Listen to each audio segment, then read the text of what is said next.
NDTV ने भी अपने क्वार्टर 3 के नतीजे घोषित कर दिए हैं। इस वीडियो में हम लगभग 3 से 4 क्वार्टरली रिजल्ट देखेंगे कि कौन कौन सी वो कंपनी है और कैसे कैसे उन्होंने काम किया है इस क्वार्टर में। चलिए एनडीटीवी से शुरुआत करते हैं। अगर हम एनडीटीवी के नतीजे देखें, अगर हम रिवेन्यू को कंपैरिजन करें बाइयो बाई, तो 6800 करोड़ रुपए के ऊपर 7700 करोड़ रुपए का रिवेन्यू जनरेट किया है। और हम क्वार्टरली बेसिस पे देखें तो 6400 करोड़ से 7700 करोड़ रुपए की जंप आई है। तो आप यहाँ पे देख सकते हैं, अगर हम ईयरली वाइज देखें या मंथली वाइज देखें तो दोनों में ही एक अच्छी खासी आप यहाँ पे जंप देख सकते हैं, क्योंकि ये है क्वार्टरली इसमें 6400 करोड़ था, ईयरली 6800 करोड़ था, लेकिन इस बार जो जंप आई है वो सीधी 7700 करोड़ रुपए की यहाँ पे जंप देखने को मिल रही है। अगर हम नेट प्रॉफिट की बात करें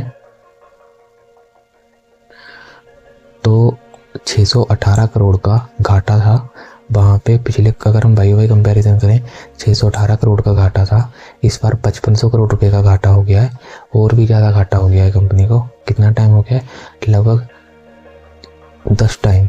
आप यहाँ पे 9 टाइम, 9 गुना 900% आपको यहाँ पे घाटे में कंपनी जाती हुई दिखी है इस साल। अगर हम क्वार्टरली बेसिस पे देखें तो घाटा और बड़ा है, 4800 करोड़ रुपए का घाटा था, इस बार 5500 करोड़ रुपए का कंपनी ने घाटा बुक किया है। इसका मतलब नतीजे बहुत ही ज़्यादा बेकार हैं। आप यहाँ पे देख सकते हैं एनडीटीवी जो ये कंपनी है, आप देख सकते हैं रिलायंस ग्रुप की कंपनी है, और ये बहुत बुरी तरह से अपना सब कुछ खोती जा रही है धीरे धीरे। तो इससे अगर आप बच के रहें, शायद ये एनडीटीवी ग्रुप अलग है, रिलायंस का नहीं है, बहुत दूसरा है, शायद नेटवर्क 18 है जो कि रिलायंस का ग्रुप है। तो एनडीटीवी के भी नतीजे खराब है, नेटवर्क 18 के तो साथ में होते ही है खराब। तो इससे बच के रहना। अगर किसी ने होल्ड किया हुआ है तो इसको बेचो, क्योंकि इसके अंदर कुछ भी नहीं, कोई नहीं देखता। इसमें एक बंदा है, बस वही अपने मोबाइल से शूटिंग करता है, उसी को फिर लोग बस उसके पीछे लगे रहते हैं। तो इस शेयर से निकलो, एनडीटीवी से। तो दूसरी कंपनी देखते हैं। एनडीटीवी में तो इसमें तो लोअर सर्किट लगेगा, खुद भी डूबोगे और शेयर भी डूबेगा। अब देखते हैं CDSL, central depository limited service limited. तो इसको देखते हैं इसके कैसे नतीजे। ये एकदम सिंपल से नतीजे इन्होंने दिए हुए हैं। अगर हम ईयरली बेसिस पे कंपैरिजन करें, 186 करोड़ रुपए के रिवेन्यू के ऊपर 235 करोड़ रुपए का रिवेन्यू जनरेट किया है कंपनी ने। और अगर हम ये स्टैंड लोन बता रहा हूँ मैं आपको, स्टैंड लोन की बात कर रहा हूँ पहले तो, क्योंकि कंपनी का खुद का, सिर्फ इसके इकलौती कंपनी का 186 करोड़ रुपए के ऊपर 235 करोड़ का रिवेन्यू जनरेट किया। और अगर हम इनकम की बात करें, नेट प्रॉफिट की बात करें, तो 86 करोड़ रुपए के ऊपर 105 करोड़ रुपए की इन्होंने नेट प्रॉफिट दर्ज किया है। अगर हम क्वार्टरली बेसिस पे कंपैरिजन करें तो 324 करोड़ रुपए के ऊपर सिर्फ 235 करोड़ रुपए का ही रिवेन्यू रह गया है। ये इसमें बहुत बड़ी गिरावट है क्वार्टरली बेसिस पर। अगर हम क्वार्टरली बेसिस पर नेट प्रॉफिट की बात करें तो इसके ऊपर भी अच्छी खासी आप यहाँ पे गिरावट देख सकते हैं। तो यहाँ पे आपको 40% की गिरावट देखने को मिल रही है। और अगर आप यहाँ पे देखेंगे तो यहाँ पे भी आपको अच्छी खासी गिरावट देखने को मिल रही है।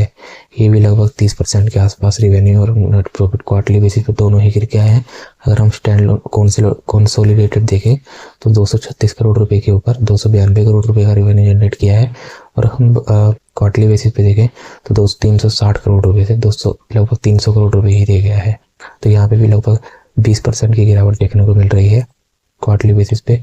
और हम ईयरली बेसिस पे देखें थोड़ा सा जंप है, पर इतना अच्छा भी नहीं बोलेंगे इसको, क्योंकि क्वार्टरली बेसिस पे गिरावट है। और ईयरली बेसिस पे नेट प्रॉफिट की बात करें तो 107 से 130 करोड़ जरूर हुआ है, लेकिन 162 करोड़ पिछले क्वार्टर में था। इसके मुकाबले नतीजे अगर देखा जाए तो इन्हें बेकार ही बोलेंगे, क्योंकि इतनी खासी जंप नहीं है, लेकिन गिरावट अच्छी खासी है। अब यहाँ पे देख सकते हैं गिरावट नहीं होनी चाहिए थी तो शेयर में अच्छा खासा जंप आता, लेकिन पता नहीं होता। अगर मार्केट का ट्रेंड हरा है, मतलब कि ग्रीन में है, या अप ट्रेंड में मार्केट चली हुई है, तो कुछ भी हो सकता है। लेकिन हाँ, शेयर में गिरावट जरूर देखने को मिलेगी 2 से 5% के बीच में। अब देखते हैं तीसरी कंपनी में क्या है। ओरिएंट बेल, 1000 रुपये के आसपास इसका शेयर ट्रेड करता है। चलिए देखते हैं। पिछले ईयर कंपैरिजन करें तो पिछले साल 16 करोड़ रुपए का रिवेन्यू जनरेट किया था, इस बार भी 16 करोड़ रुपए का ही रिवेन्यू जनरेट किया है। और पिछले क्वार्टर की बात करें तो पिछले क्वार्टर में भी, शायद 9 मंथ एंडिंग है, नहीं क्वार्टरली ही है। अगर हम पिछले क्वार्टर की बात करें तो उसमें भी 16 करोड़ रुपए का ही रिवेन्यू इन्होंने जनरेट किया था। अगर हम प्रॉफिट की बात करें तो 348 करोड़ रुपए के घाटे से और 86 करोड़ के मुनाफे में कंपनी आई है। और अगर हम क्वार्टरली बेसिस पे देखें तो 112 करोड़ रुपए का मुनाफा था, उसके मुकाबले 86 करोड़ रुपए के मुनाफे पे आई है। क्वार्टरली बेसिस मुनाफे में गिरावट है, लेकिन अगर हम बात करें ईयरली बेसिस तो ईयरली बेसिस पे बहुत बड़ी गिरावट है। लेकिन हाँ नहीं, ईयरली बेसिस पे अच्छा खासा आपको उछाल देखने को मिला है, लेकिन अगर हम क्वार्टरली बेसिस पे देखें तो बहुत बड़ी गिरावट है। अगर हम अर्निंग पर शेयर की बात करें तो यहाँ पर भी आपको उछाल देखने को मिलेगी क्योंकि मुनाफा अच्छा हुआ है। माइनस में 2 रुपये 40 पैसे चल रहा था, उसके मुकाबले यहाँ पे पॉजिटिव में 59 पैसे चल रहा है।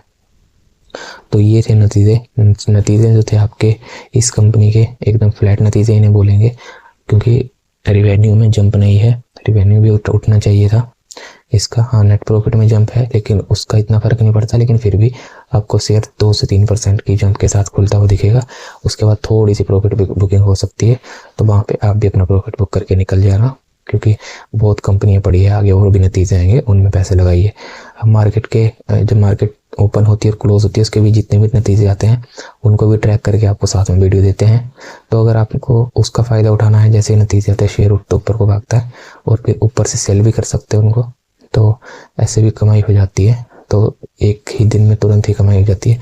तो ये सब चीज़ें भी करनी है तो वीडियो को लाइक करिए, चैनल को सब्सक्राइब करिए, सब्सक्राइब करके बेल आइकन जरूर दबाइए, क्योंकि नोटिफिकेशन लेटेस्ट वीडियो का तभी आता है, नहीं तो आपको नॉर्मल वीडियो ही शो होती है। मिलते हैं नेक्स्ट वीडियो में, टेक केयर।